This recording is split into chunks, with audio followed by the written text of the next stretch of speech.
Super Nintendo, Sega Genesis. What's up, man? Super Nintendo, Sega Genesis. Shout out to Biggie Smalls, you know what I'm saying? The great Brooklyn stand-up all day. Listen, I just had an amazing conversation with Jared, but we got to continue it. And shout out to my man Trevor, because Spartacus is gangster. Ubisoft all day, son.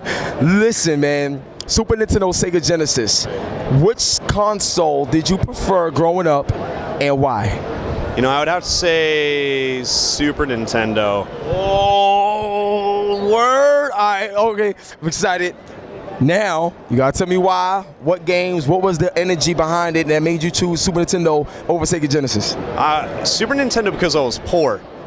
And all the kids that had Segas were rich kids. Oh, wow. So that was a huge one, because all the poor kids would share it, and Sega Genesis kids were like they were stingy with theirs. Yeah. Oh, yeah. wow. So that's the one that you really had. So things were like, oh, I want the Nintendo because all my friends down the street have Nintendos and we can trade. Oh, so you can trade. I used to trade games too. I remember that. So, is there one game you could mention from the Super Nintendo era that just had like a special place in your heart?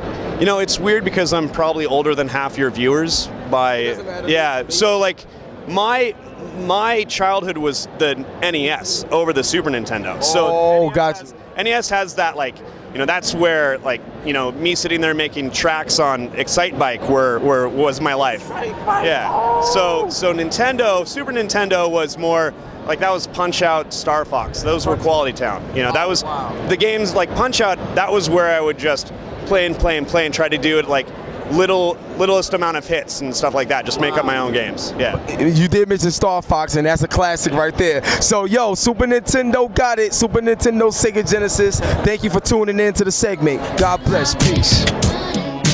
Super Nintendo.